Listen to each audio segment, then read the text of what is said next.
You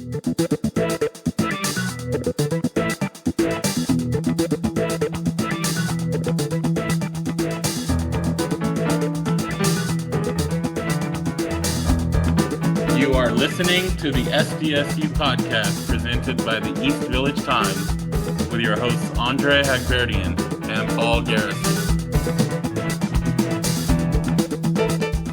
Welcome, listeners, back to the SDSU podcast. This is your host Andre Hagberdian. We'll be joined shortly by my co-host Paul Garrison. It's officially July, which means San Diego State football and basketball are only a few months away. Obviously, football comes first. This week is the Mountain West Media Days in Las Vegas, so it's one step closer to fall practice starting at the end of the month in early August, with the first game on August 31st against Texas A&M Commerce. Today's episode is centered around NIL. There's a lot of questions out there from fans, players, recruits, coaches, administrations about the impact of NIL, what the latest legislation is, what the latest impacts are. And while there are a lot of unanswered questions, San Diego State's NIL coordinator Brenden Hill joined the podcast for an interview for about 50 minutes last week with Paul and I to kind of give his take on how San Diego State and how he is approaching NIL, what they've been doing, some of the events, some of the outreach, some of the work with the collectives, and how San Diego State is looking into hopefully being at the forefront of NIL, or at least getting ahead of at least new things that could be coming down the pipe. So it was great to chat with him. Brenden came from Virginia Tech, where he was a football player there about 20 years ago. Worked with their NIL collective, Triumph NIL, before he came over here to San Diego State. So let's get the interview with Brenden, and then Paul and I will give you our thoughts to close it out at the end. We want to welcome Brenden Hill, the NIL coordinator for San Diego State University, to the podcast. How are you doing today, Brenden? I'm well. Thank you all for having me. Excited to be here. Can you explain your role as NIL coordinator at SDSU and how it factors into NIL for the student athletes? Yeah, so primarily, my primary focus is the student athletes, actually, but anything NIL related and adjacent to San Diego State, 9 times out of 10, probably 10 times out of 10, comes across my desk.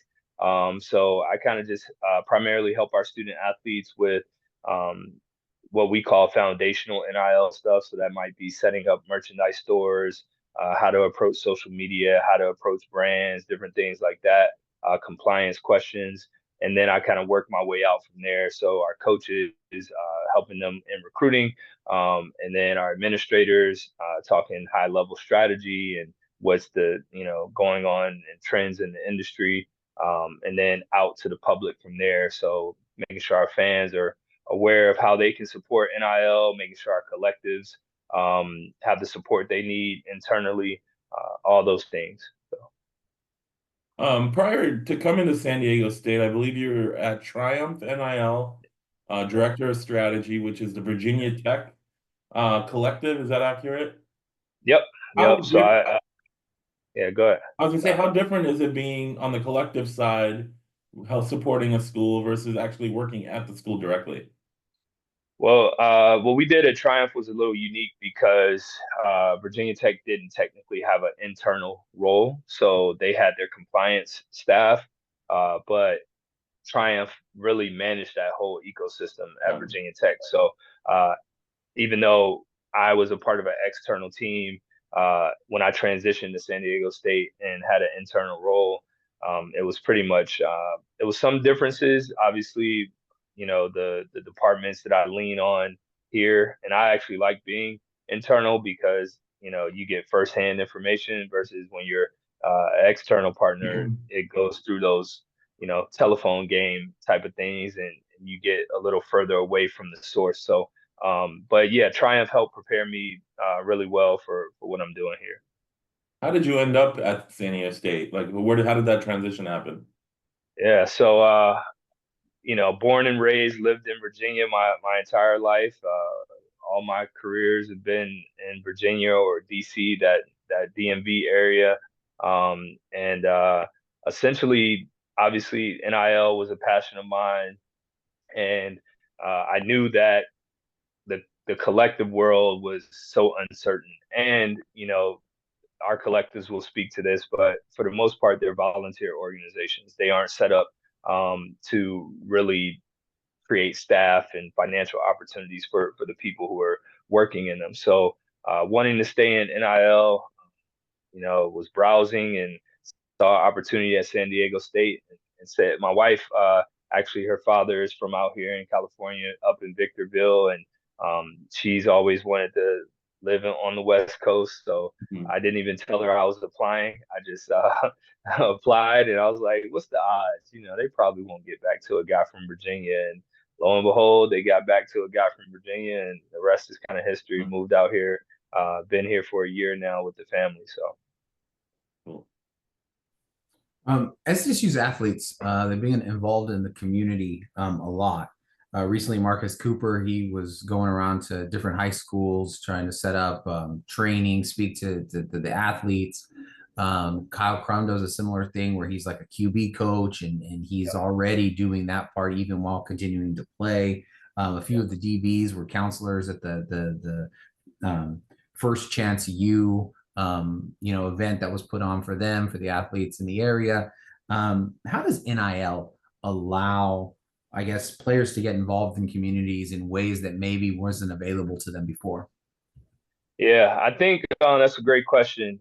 Primarily, it's twofold, right? Like, we always think of NIL as personal development, kind of student athlete development. So building those relationships with the community, um, job opportunities, and just networking overall, right? And learning how to be an entrepreneur and start those skills.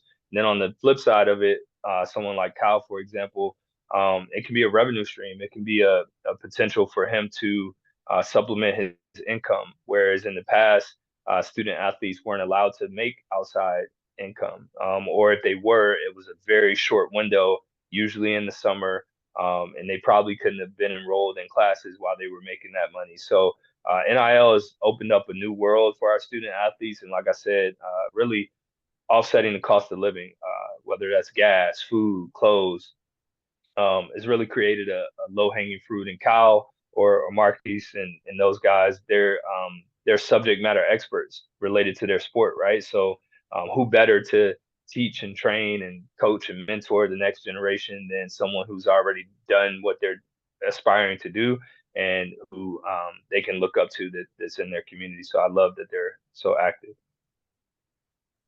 I think I remember Jesse Matthews talking about, like, I think he put on like a Jesse Matthews um, football camp, but I think you remember him commenting that it just wasn't allowed before. He couldn't do things like that until NIL, and I don't know obviously the financials of it, but I can't imagine something like that is too lucrative, especially getting started. So I mean, this is the NIL. It's obviously meant for the student athletes, helping the student athletes, but doesn't it have roots that extends beyond just getting monetary compensation for the name, image, and likeness? Yeah, absolutely. I mean, our student athletes are ambassadors for the university and the athletic department, right? So the more uh, we as a whole, including our student athletes, are out in the community and touching people and talking to people and working with their kids, that extends to brand affinity for the university, right? So those young people eventually are going to hopefully apply to a college or institution, and we want them to apply to San Diego State. So I think overall, yes, it does have way more tentacles than just the monetary piece of it. And that's even why I'm happy to have this conversation, is because I think there's so much misinformation about what NIL is, because it's been co-opted to mean so many different things for depending on the context of the conversation. So really, thanks for asking that question. That's a great question. But yeah, the tentacles of NIL extend beyond just pure monetary gain. So what are the goals of NIL at SDSU, or kind of what are your marching orders? Yeah, so a really unique situation. That's why I say Triumph kind of helped prepare me for this opportunity, because it's kind of an entrepreneurial role, right? I have a ton of autonomy and freedom in terms of creating and building those, what my North Star is. And I really just did like I said, because we built the whole ecosystem at Virginia Tech when I got here.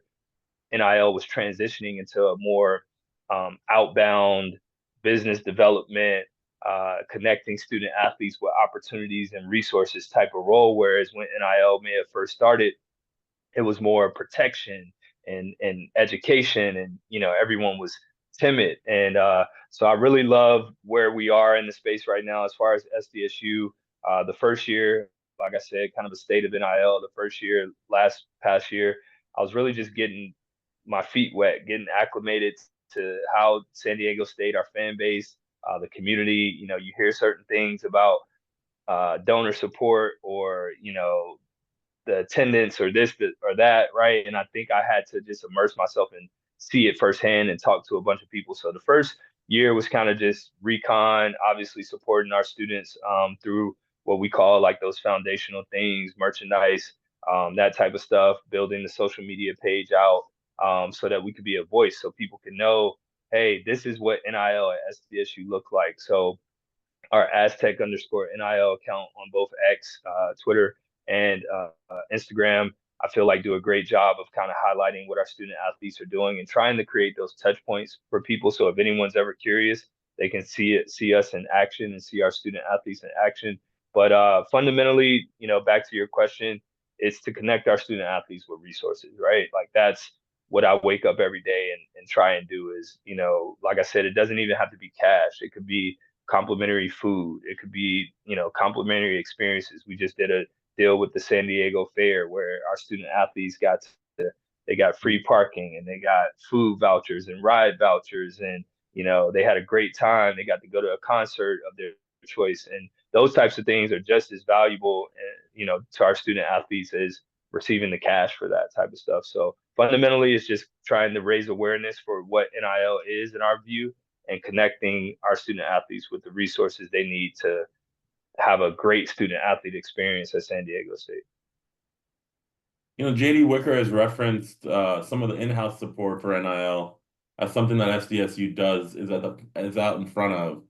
How does what you do compare to other institutions? Is it some of the things you just mentioned in your prior answer? Yeah. I think it's funny because I'm a part of a national group of NIL directors across the country, and we meet once a month on Zoom, and we have a Slack channel, and we're, sharing best practices, and we're sharing who to stay away from, what vendors are doing what, and blah, blah, blah. And I think fundamentally everyone's doing NIL their own way. There's a statistic that 80% of NIL, if you want to call it NIL money, comes by way of collectives. So fundamentally, obviously, working with collectives are a big part of what everyone is doing. But then the sweet spot to me is like, how are we differentiating ourselves on those foundational things, and how do we activate our business community? So I'll give you an example. When I got here, the program was actually called the Aztec Advantage, or Aztec Advantage program, NIL program, and I changed the name to call it Aztec NIL because I felt like it was already enough confusion in the space. Let's call it what it is, right? So we're Aztec NIL, but the way we do NIL is the Aztec Advantage, right? So you'll see us hashtag that a lot. And what that means to me is the business community, our MMR partners, our corporate partners, our fan base, our alumni. How do we engage them to support our student athletes and then give the businesses great return on investment, right? So when we have blenders, or we have JLab, or we have OGs, and we have Broken Yoke, we have all these San Diego kind of based businesses that want to be involved with our student athletes. Now we need our alumni and everyone to kind of support those businesses. And when they do that, I think we're really going to set ourselves apart. We're already in America's finest city, and great weather, great location, all that stuff, plenty of talent around us. So I think we have a lot of things that set us apart from other schools that, we try and leverage when we talk to recruits and families to let them know what the opportunities are here at San Diego State. Obviously, you mentioned collectives. We have Aztec Link, we have Mesa Foundation here as an SDSU collective. How does your role interact with the people that run those organizations? Pretty extensively. Obviously they're external entities, but we Okay. like to keep the lines of communication open. That way, and especially when I first got here, there were so many compliance rules. We're kind of transitioning into this new era where the rules are getting peeled back a little bit. But when there's a lot of rules at stake or eligibility potentially at stake, we want to make sure we aren't misstepping, right? So a lot of communication with the collectives to just make sure that they know how they can navigate the space compliantly and not put our student athletes at risk. But then also talking strategy, because I have come from their seat. So just staying abreast to what they have going on to try and engage our community, and then being an advocate for our collectives in the building to make sure we're either removing obstacles or barriers that could be there, or we're closing the gap on some things.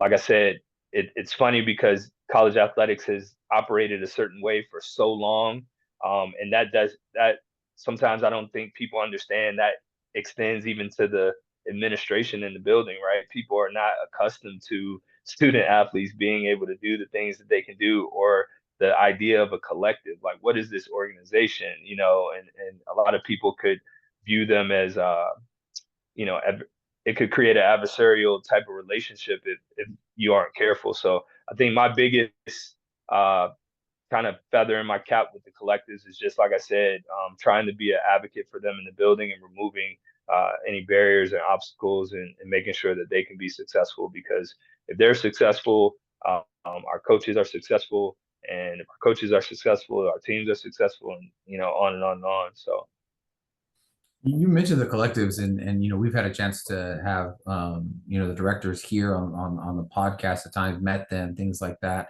You mentioned though that they're volunteers, and especially getting this kind of stuff running. I mean, I guess how what have you seen, compared to your experience you talked about with all of the different directors across the country, but also what you guys did at Virginia Tech. Like, how fortunate is San Diego to have the people leading the collectives and to be stepping up the way that they are? What have you seen from them? yeah, they're awesome. They're rock stars. I'll start with Aztec Link and J.R. Tover. Obviously, he is in the Hall of Fame here, and Mike Coleman spent a long time at Qualcomm, and he has SDSU roots, and they're you know they're on the front lines of it, and they do a lot of what I always say is they become a extension of my department in theory, right? Like they help me become a force multiplier, where when it's time for a student athlete to do an activation or do a deal, sometimes the collectives are the ones that are managing the student athletes because they have more staff and volunteers to help manage those types of things, or they're dealing with I'll use the La Jolla baseball youth league. Some of our baseball student athletes were able to do a deal. All I did was really connect the person with the collective, with Mike and his staff, and they took it from there, and they sent the recap video and the photographers and blah blah blah. So they do a great job, and obviously, what Coach Lewis is dealing with in football, we really need our fan base to rally around that space in particular, because football and basketball, men's basketball, where you're really seeing collectives leverage themselves, and people are families. As much as you want to talk about merchandise and this and that, like, families really want to get down to the dollars and cents of it. They want to know how much can my son or daughter, make here at San Diego State. So the collectives um, are really vital, and Mike and JR do a great job. And then on the flip side with Mesa, Jeff Smith and Wendy, and now they've hired Caroline from our development office to kind of support them. She's their one full-time, I believe, employee, but it's really so that Jeff and Wendy can take a step back and kind of see down the road a little bit. They don't have to be in the weeds as much, but they're doing a great job. Obviously, it was funny. I was talking to one of our basketball coaches, and Mesa did the match campaign. Um, and he kind of made a joke that the first year, I think they might have not had that total all together, in the first year of their NIL cycle. So for them to be able to rally our fan base and for our fan base to really engage with Mason and help raise that money, it doesn't go unnoticed in the building with the coaching staffs. They're super grateful and appreciative. And obviously we need more people to lean in, but we want to make sure they're getting value. That's my number one, another one of my number one goals. I don't want anyone, whether you're buying a t-shirt, a jersey, you're coming to an event, you're supporting a collective. I don't want you to feel like you're spending your hard-earned money and not getting value or quality back for it. So, and what are your thoughts about, revenue sharing and all of those things that might be coming down the pike and how that influences and just kind of that ever evolving state of NIL? Yeah, it's kind of nerve-wracking on one hand, and I always have to remind myself to just stay in the moment and stay present. Because I was talking to someone recently, people want you to, and I don't even know if they do it intentionally. I just think it's the day and age we live in and the news cycle that we live in. But sometimes the noise can speed you up. It can make you feel like you're behind or you aren't doing enough, or you're gonna drop the ball on something. And funny thing about this settlement and stuff like that is the ink hasn't dried yet, right? So we've been talking about this settlement probably for at least a month, 30 days or more, and it still isn't settled. So everyone, when the news of it first happened, everyone's like, "Oh my gosh, what do we do? Are we doing this? Are we doing that?" And then 30 days later, everybody's like the hysteria is kind of calmed down. So I think the number one thing I try and do is just stay in the moment, stay present, wait for the ink to dry, and then we can make a decision from there. But I am a firm believer in not being reactive, but proactive, and just if you're gonna make a mistake, like let's fail forward and let's make the mistake so fast that we've already gained a lot of knowledge from those mistakes before our competition hypothetically is even moved sometimes. So in terms of revenue sharing, I think it's a good thing. I think the complications around Title IX, around, what sports are ticketed versus not ticketed, what sports generate revenue versus the sports who haven't, and even the sports who haven't generated revenue. I think, and this is just me speaking broadly about college athletics, I think a big part of them not generating revenue was they didn't have to. There was the ecosystem wasn't set up where there was a need to, in theory, right? Like the operations were going well without those sports having to. So now, I still think that those sports are viable revenue. This is just me personally. I think all of those sports, Olympic sports, can be viable revenue generators with the right attention and focus. But either way, it's going to be I wish I could look around corners and say what will happen, but I do think it's a good thing that the student athletes are able to participate at some level in the revenue that they're helping generate. So in the spirit of keeping things in the moment, where do you see NIL in 5 years? Yeah, I love that. Yeah, I have this running joke. I put it on everybody's whiteboards, at least on my wing of the building, and it says everything is for sale. And you see the field logos, hypothetically, or the jersey patches. They've changed the restrictions around whether student athletes can do NIL deals with what we call on call. So that means like while they're traveling to and from games or in the locker room prior to a game and different things like that. So I hope that we transition to a more pro style operation from I often joke, like if you go to the NFL, Andre, I always see your comments about the Bucks and different things like that. But if you go to a pro style model, they'll sell you a stall in the bathroom if it makes them money, right? Like so, I think now that the gloves are coming off a little bit, I anticipate that will be everything will be for sale in theory, and that will help drive revenue and that'll help share revenue. And so in 5 years, I anticipate the gloves being off, maybe how the NFL has the camera on the field in the huddle and, like all that type of stuff. I just think that college sports are, even though they've created this much money, they're still untapped, because it had been so I'm not gonna say cerebral, but it's been so like conservative. And now that we're trending in you're talking about private equity and like all these things, I think you'll see everything be for sale. So One thing that's got a lot of college football fans excited is the return of the NCAA football video game. Um, you guys just announced an event at Novo Brazil Brewing Company on July 18th. Um, kind of a release party where fans can come interact. How'd that come about? And tell us a little bit about what's going to happen on yeah, that party. yeah.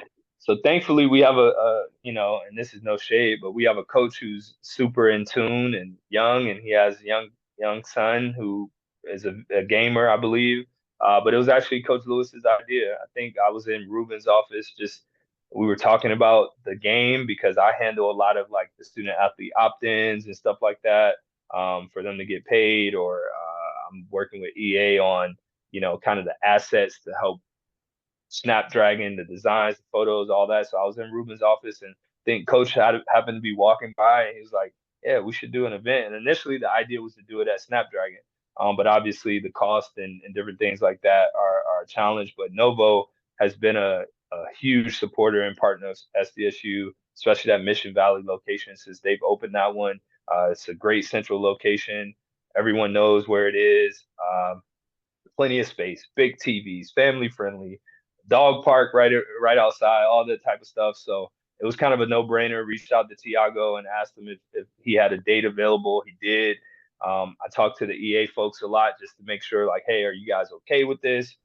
Hey, can we use the logos? And obviously, working at NIL, I'm sensitive to IP and logos, so I made sure we checked that box with EA. They were all in support of it. We actually are going to have some support from JLab as well. They're going to be giving out. They're launching a wireless gaming headset around that time, so they're going to be doing some giveaways and things like that. So we'll have a ton of prizes, maybe even a couple free copies, some autograph opportunities, and it's really going to be a great event. But it was the brainchild of Coach Lewis, and I think that just says a lot about his approach to filling Snapdragon up and engaging our fan base and making sure that we really do have the Aztec advantage in everything we do. I think our student athletes are going to be really excited to play themselves in the game, and we're going to have some consoles there up on some big screens, so fans will have a chance to like play the student athletes. I will tell, I don't know if it'll be Aztec versus Aztecs on the screen, but there are a couple schools that we probably shouldn't play against that day as fans. But yeah, it should be a good time. When is the actual release date of the game? Is it on that So, date? so the game drops officially open to the public. There's like a deluxe version that I believe early access is maybe as early as the 16th, but the game itself, public consumption is the 19th, that next day. So we wanted to give fans who may be on the fence or you know don't get paid yet, whatever, like come test it out, come see it. Like I said, we didn't want to charge. We just wanted to get people in the building and make it a fun experience. So I hope everyone can make it. The fourth, it's about 4 p.m. to 7:30 p.m. But obviously, Novo doesn't close, so that's a soft end time. If people are having a great time, we'll hang out there as long as we can and really just celebrate that moment. Man, it's such an iconic experience. I've had the pleasure of being in an EA Sports video game way back in the day. Mhm. So I know what it's like to have that experience. Our student athletes are super excited, and then not having a game for 10 years. We just kept. I was on the fence a lot about, man, should we do it? Should we not do it? And Ruben really just kept encouraging me to like, yeah, man, like it's gonna be great. Keep going with it, because you get one chance to have a game come back for the first time, right? So we Yeah. won't ever have this first time, and we hope to do it annually, but yeah, we just had to take advantage of it. So I appreciate you asking about it. It's fitting that Coach Lewis is behind it because I remember on his introductory presser where they were talking about him like playing Madden with recruits. So Yep, he we did know say he's that. definitely into the video game space and stuff. Yeah. This isn't the first event that fans have had a chance to interact with players or each other at socially. Where do those events fit into your vision for the department? Yeah, I think when I sent the initial outline out, it was fan engagement. That was the vision is, we want and I'm not immune to hearing the stories about Snapdragon and the attendance and the ticket pricing and the heat and 2 years ago. Like I hear all that too, and I'm new, right? And I really do want to say this because Virginia Tech obviously has our entrance, right? Enter Sandman, it's legendary. Fans are jumping up and down. And I don't know sometimes if people connect or correlate how your stadium can be a competitive advantage in recruiting for you, right? So we literally have a 35,000 seat, I believe, capacity stadium. San Diego, I believe, has 1.3 million people, and we have 500,000 living alumni. All these great things, right? And I understand finances, so I don't want to skim over that, but people are like, oh, we can't, we're having trouble recruiting. Well, if you fill the stadium, maybe we wouldn't have, like we need people in the seats. We need butts in the seats. So to me, this is the opportunity to engage our fan base and let them know how much we appreciate them, how much we need them. And I want to continue to do those types of things. And we have some new leadership in that capacity related to the external stuff. So I'm really excited to see what they are able to do. But fundamentally for me, yes, I want to get our student athletes and our coaches in the community and use NIL as just a vehicle for it. And that's one of the things that's been so interesting is I don't know if anyone anticipated NIL kind of becoming its own vertical, but when you talk about the type of fundraising we're doing or the type of fan engagement we're doing or how we're amplifying corporate partnerships, so our corporate partners are now super happy and engaged because student athletes are engaged. Like, I mean, this is what it's all about. And I, like I said, I hadn't done any media, so I really appreciate you all having me. I just want people to know that like the sky is not falling. We have a really great ecosystem. People, trust our coaching staffs, even in the portal, right? Like it might look like it's, I had this idea like in Dutch we trust, right? Like I'm not worried about that staff. They know how to win. They know how to be successful. They know how to adapt. So sometimes the noise, like I said, can speed us up as a community.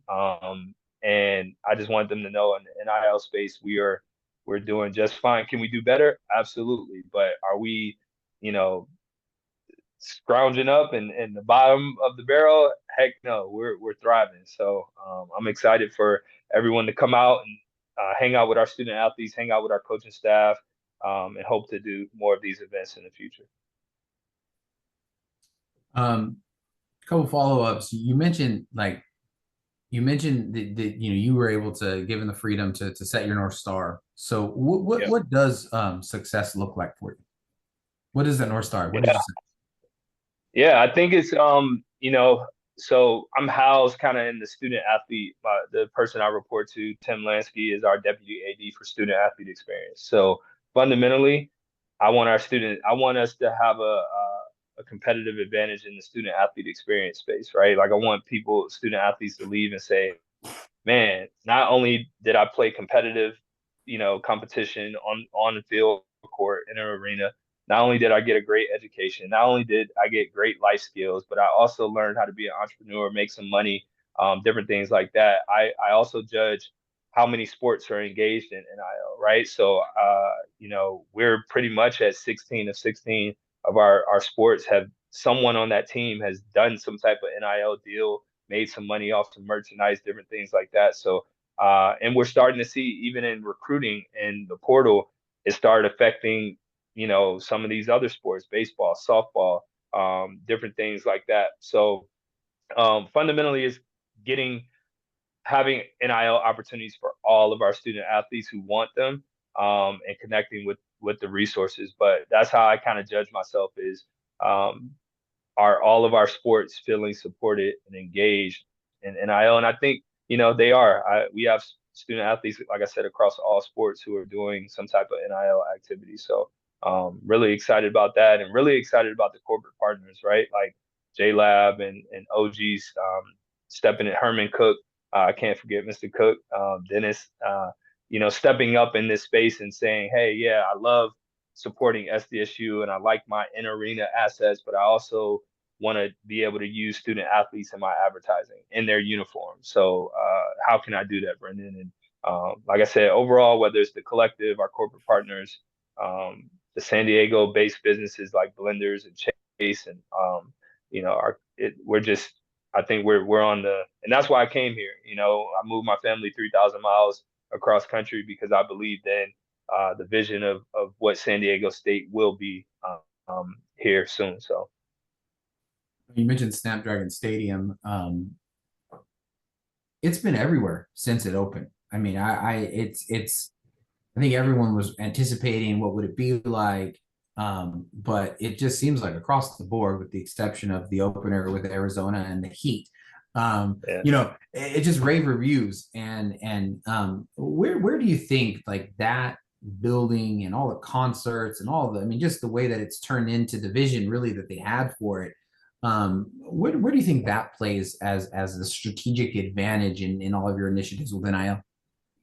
Yeah, I think our corporate partners, like I said, being able to activate around that space, that the stadium is really awesome. And I know I won't break any news on here, but I know there's some really exciting plans to continue to be aggressive with providing a great experience to people and getting butts and seats and stuff like that. So fundamentally, like I said, if I'm on having a conversation with a family on a recruiting visit, for example, I want to be able to put up on the video board a night game in the fourth quarter and it's packed out, and tell them that like when they make that play, not only are the fans going crazy, but those fans are probably going to buy your jersey and your merchandise because you just made that play, right? But we need people to show up, and really lean into making that a hostile environment for competition. But fundamentally, football does a lot of their recruiting visits there. So I do a lot of presentations at those visits at Snapdragon. So it's a great event, a great venue to host. I just think the one missing piece, if there is one, is, and like I said, this no one's paying me to do this, but like I said, I come from a place where like we pack out the stadium. You know what I mean? Like we're gonna be there, right? And I think the capacity of that stadium is at a level that San Diego can do it. Like we can do it. We can really rock it out. I went up to a Rose Bowl game, and I won't say who was playing there, but people. It was maybe 100,000 people in there, but it sounded like there was no one in there hardly, right? So I think Snapdragon has the chance to really be a huge, intimidating environment for our football team, and that will attract recruits. That will help me in NIL. That'll help coach in his recruiting and his staff in recruiting, and we'll hopefully try and secure one of those playoff spots. That's, I think, what it's all kind of boils back down to is like, retain and recruit talent, right? Like we're in the talent retention business, we're in the talent recruitment business, and we need every, thing we can to sell San Diego State when we're up against some of these other institutions that might have different resources or geographic locations or financial budgets, right? So I think some student athletes will maybe take, I'll call it, less money if some of these other boxes can get checked, right? But if we don't check those boxes, and we think that just offering a kid a bunch of money is going to be the differentiator, um, when the money becomes equal, now kids are looking at everything else. They're nitpicking. They're talking about education. They're talking about location. They're talking about how good is the degree. They're talking about uniforms. They're talking about dining halls. They're talking about like all these other things. And so I wanted to say that just to let people know that NIL is not this magic bullet. We need all these other things to be clicking as well. Last couple questions for you. Yeah. We hear a lot from fans, from businesses about why should we get involved in NIL? We already pay for season tickets. We already buy merch. We already do this. What is the sales pitch for NIL? Why should local businesses and diehards be involved? Yeah, so I think from a business perspective, what I always start with is like, hey, where are you spending your advertising money already, right? Like 9 times out of 10, if you're a business, you're buying radio spots, you're buying, commercials on television, you're buying the side of a bus stall, whatever, right? You're spending something on advertising, social media, geo-targeting, whatever. And my pitch is like, keep doing that. But um, wouldn't you like to have some talent, some notoriety to go along with that, to amplify it? You look at how and NIL is not new. It's new to college athletics, but LeBron James and all these people, these celebrities, these athletes have been endorsing products for a long time, and businesses have found value in it. The barrier to entry for a college student athlete is a lot lower than going to get LeBron James up the road or Kawhi Leonard or whomever, right? So I think it can be cost effective. And we really focus on driving ROI when we talk to our partners, and we have some case studies. But when student athletes are in the content or in the marketing, it gets even broader reach, right? So you're not only getting that student athletes network and reach, but 9 times out of 10, you're going to get the SDSU sports pages support. And then hopefully you get our fan base and our alumni support. So we're selling businesses on it's a multifaceted approach. So you're going to get our alum, you're going to get our team accounts, you're going to get the student athlete, you're going to get the weight of San Diego behind you when you support our student athletes. As far as the diehards and the fans go, what I would say is, Andre, I don't know if you made it, Paul, but like the golf tournament, right? Like there's ways that you can support that. Hey, maybe I'm already gonna golf anyway, right? Can I spend my golf budget with Aztec Link and have a win-win-win, right? Are there things that I already like content? So can I subscribe to We Believe Network to get, for $6 a month and get some content?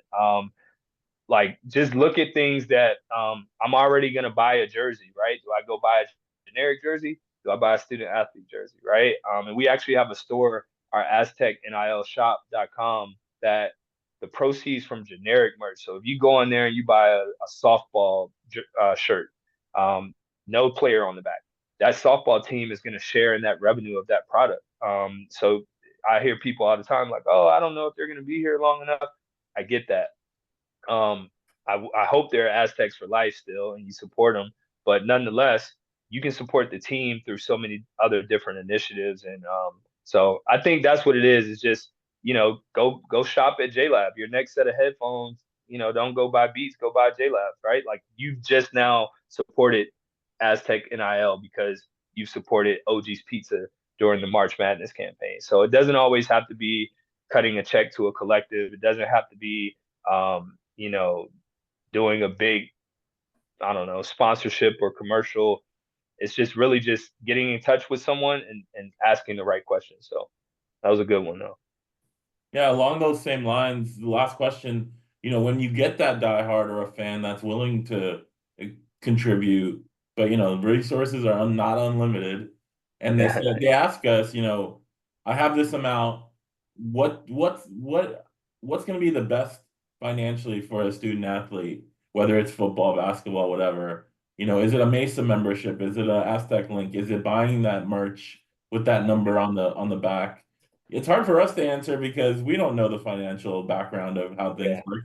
Probably hard for you to answer too, but if you got asked that, how would you answer it?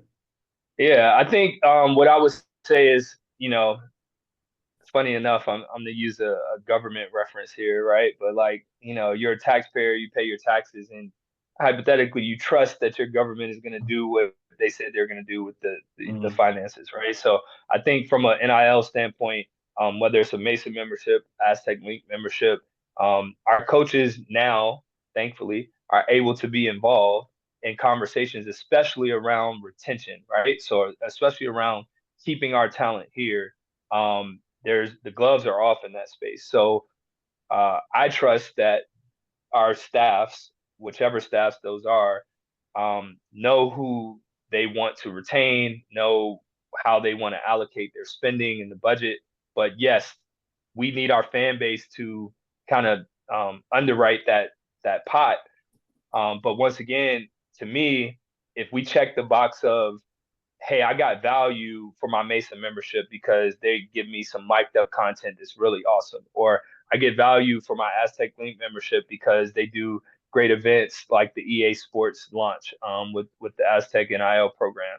You've gotten value through that, right? So everything after that is like cherries on top. So when we retain a player, when we win more games, when we I don't know, all those types of things, those are to me the cherry on top. But fundamentally what I would say is trust that the staffs are involved in those conversations, right? Like the collectives are not just deciding who they want to keep and not keep, or who they want to go after and not go after.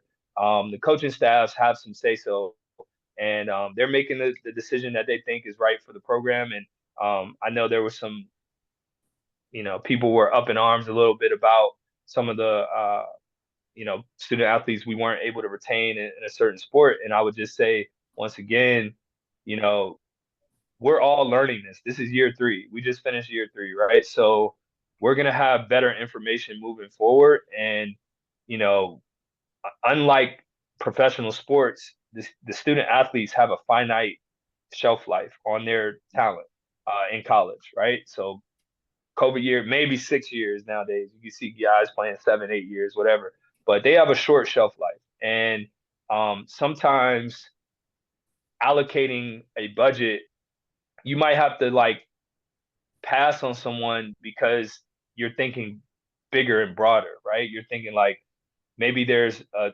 recruiting class or a portal class coming up.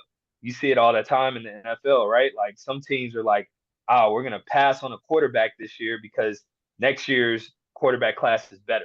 So fans are like, why didn't you take that quarterback at that slot? He was available. And the team is like, I got something better coming. Just trust me. We have a plan. That's kind of what I would say is like, we have a plan. Like our coaches have a plan. So yeah, and if you fundamentally want your money to go directly to a specific student athlete, you can do that. We can make that happen. So if you're like, I want Brenden to get this money, we can make sure Brenden gets that money. But if you want to support the broader greater good, like I said, Aztec Link specifically has a ton of volunteers, right? Like they're doing this out of their love for San Diego State. So all the resources you pour into those organizations, um, help us stay competitive, and we just need you to trust us like we trust our government in some cases, to do the right thing with it. So just for clarity, what that means, what you're explaining is that through the collectives, there is a pot of money that the coaches each year can get. They get to decide which players get which part. Essentially, yes, yep. And like I said, that's kind of a transition from how things may have started in some cases, but our coaches have input. Our coaches can say, that's a little too rich for us. I would love to.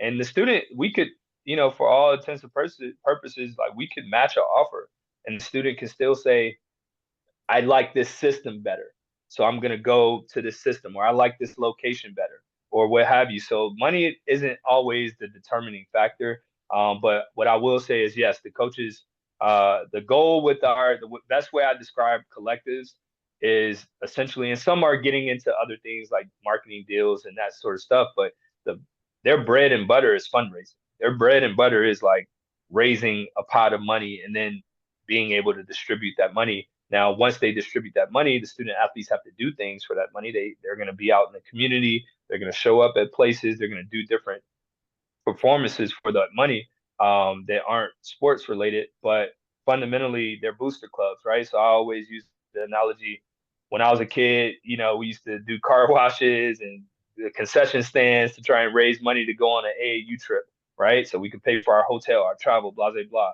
Essentially, collectives are those organizations, for colleges, but instead of the money going towards travel and that food, the money is going towards maybe talent fees, to keep and retain and recruit talent. And that's just the day and age that we're in. But obviously that fee, I'll just say as a disclaimer, can't be tied to performance on the field. But yeah, our coaches are involved in the conversations, especially around retaining. Like the NCAA has removed the restrictions on, because what happened was players were being tampered with, and the coaches weren't. The coaches of those players who were being tampered with were not allowed to try and retain their players per probably a year ago, right? Like there was a restriction on coaches' involvement in NIL. Like they could not say, "I want this money to go to Brenden," but a a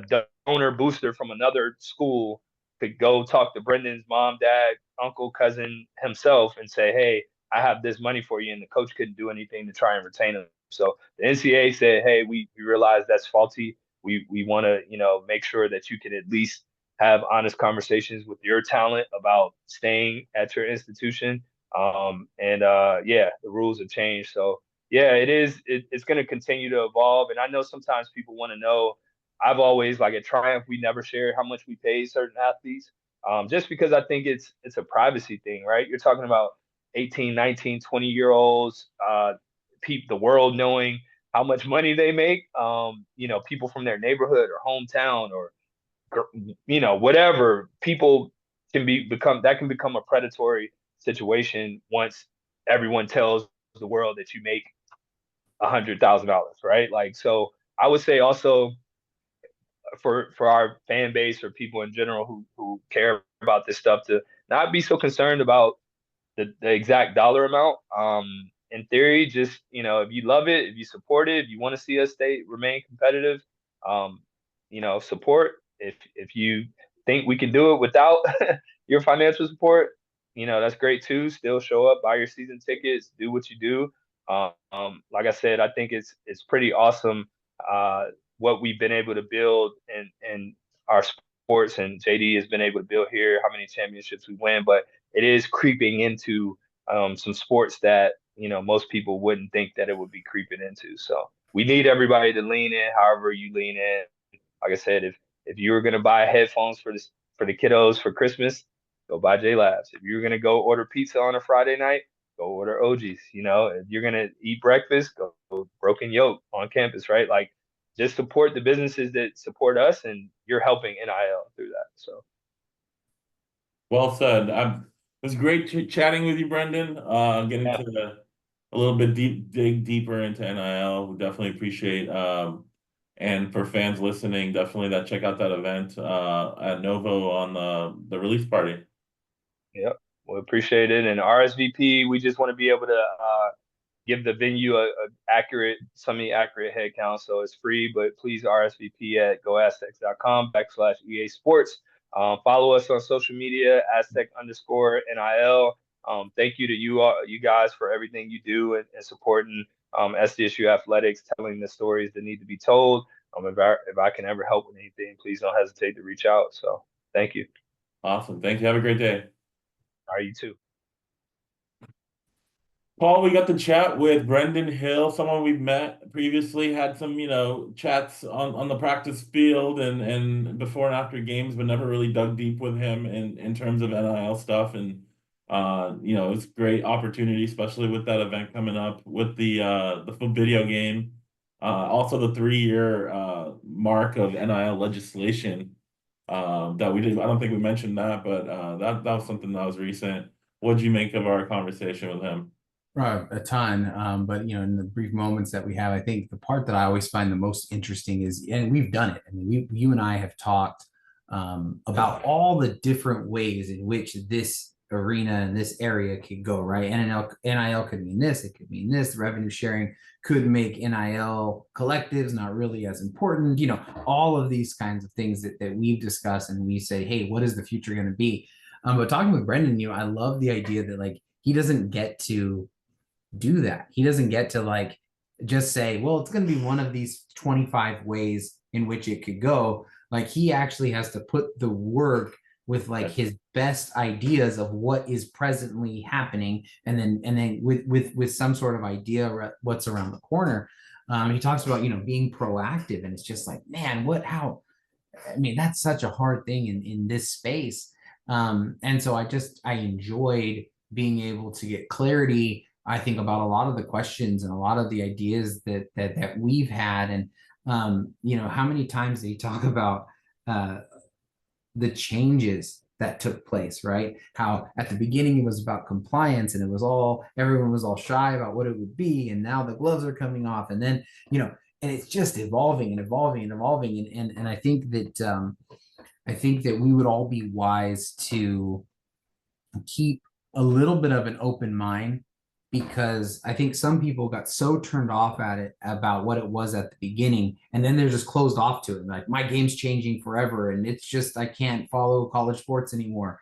And whatever anyone chooses to do, that's their business.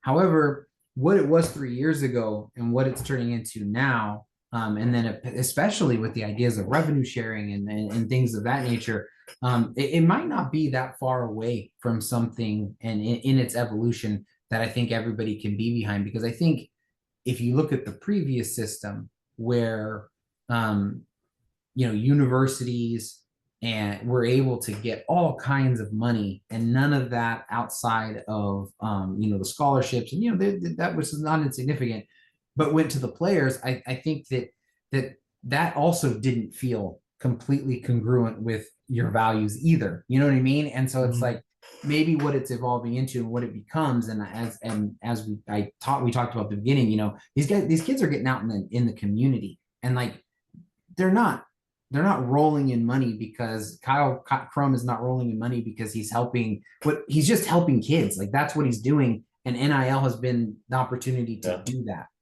And so I think that it is a mixed bag, like everything, but I think, having an open mind and seeing what it actually fully develops into before like forming this like concrete opinion of what it is, I think would be really wise. And that was my biggest takeaway from Brendan's conversation. It's so much has changed just in the 3 years. Right. I mean, we could be sitting here next July talking to Brenden on the podcast and like a completely different responses that were given today versus maybe next year at this time. So we don't know. I think my biggest takeaway was how he was talking about how like staffs and the coaches are more involved in the decision making.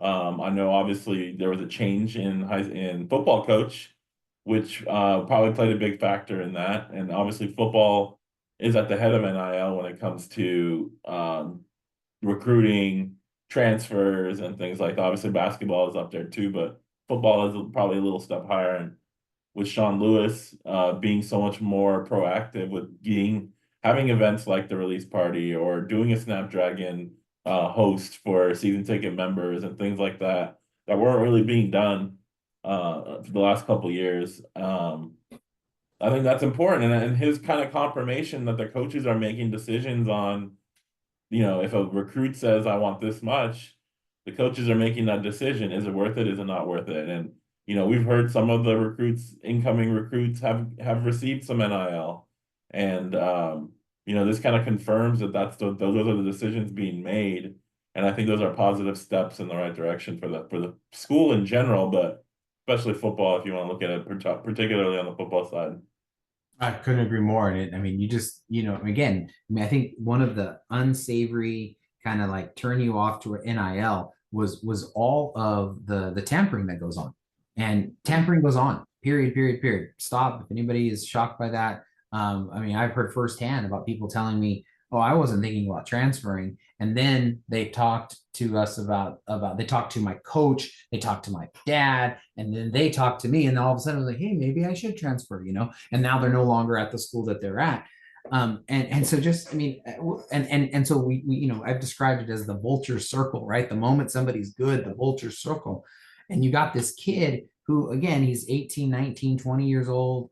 And you hope that he has the parental resources, the friend resources to be able to deal with some of the stuff. But even with all of the great support, it's such a hard place to be put into.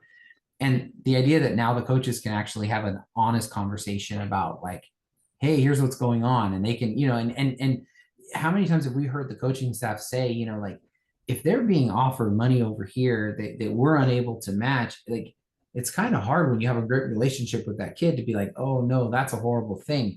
But what a great, like, just safety net, even if it doesn't work out that the kid stays at San Diego State, just a safety net for that kid to have an adult that they have a relationship with that can actually like vet the stuff and say, well, in my experience, it's going to be like this, it's going to be like this, it's going to be like this, it's going to be a little bit different, whatever that turns out to be. And I'm excited about the EA Sports game. Did you play that? Back in the day, yeah. Yeah. Now, San Diego State, I don't know if you knew this, but in 2014, they had like the greatest advantage ever. Did you know this in the last game? Yeah. So they made a mistake. And because I don't know if it was because it was San Diego State that they didn't really know what it was, but I think it's 2013. I think if I remember the story right, 2013, Darren Muji, who's now I think an executive in the NFL, he was a wide receiver at San Diego State, but he was a converted quarterback. He was kind of like a big sort of like big name guy as a quarterback. There's like pictures of him working out with Donovan McNabb and stuff like that and this is the guy who's coming to San Diego State. He's the GM of the Broncos. I think so. Yeah, I think that's right. He's I somewhere in that. Yeah. And he never really played much at quarterback. He switches to wide receiver. He wore number 4. In 2014, I don't think they knew that he graduated or something happened with it, but they put his stats onto, I think, a wide receiver named Dominic Sandifer or something like that. He also wore number 4, but he was a freshman. And anybody who's played this game, they have this awareness rating. And if a quarterback has bad awareness ratings, you kind of can't do audibles and stuff like that. So because he was a wide receiver, he had like a super low awareness rating, but he was super fast and he could throw the ball really well, but he was a wide receiver. So you just had your wide receiver and you made your wide receiver play quarterback, and you literally had like one of the best dual threat quarterbacks in the game. It was the greatest thing ever. Sorry, Ryan Lindley. I benched you multiple times in favor of the faux Darren. It wasn't even him, but that's how it worked out. When I played the game, it was pre-San Diego State grad school for me, so I wasn't really playing with San Diego State, but I remember my roommate was playing with USD and Josh Johnson. There you go. And he was really good in that game, or maybe my roommate was just good and he made him look good. But I remember he would play with USD and Josh Johnson, like his dynasty, and that was fun. Definitely San Diego feel. But yeah, I don't know when I stopped playing that game, but it was probably in the mid 2000s, maybe a little. Oh, okay. Yeah, I didn't play it all the way to 2013, but yeah, I'm excited. I had gaps. Yeah, I'm about to head out for a vacation, and then I think we get back on the 17th. So I think we should be able to squeeze in. Yeah, what's funny is I just recently moved, and I got the new place I'm at. I had to change internet providers, so I got AT&T. And as part of a new sign up, they give you these gift cards for being a new member. Okay. And one of the $50 gift cards, you had to pick between like Toys R Us and GameStop and something else. So I picked GameStop, thinking like, oh, I mean, I'll just buy something for my nieces or Sure. whatever.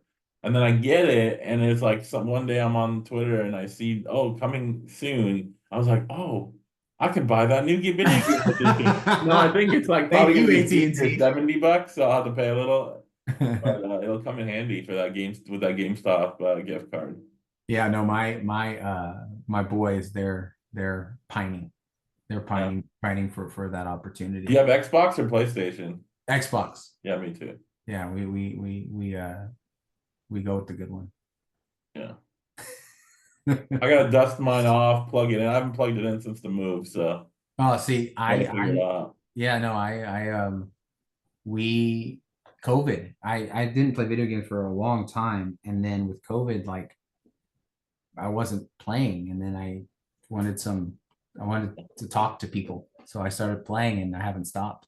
So we have a little Call of Duty thing that we do, man. It's probably pathetic from the outside, but we have a great time. Awesome. Well, I know people are excited about that game, so it'll be out really soon. Again, we want to thank Brenden for coming on and talking NIL with us. Hopefully you guys enjoyed it. Make sure to subscribe, like, share, follow on all your favorite platforms, and we'll talk to you guys next time.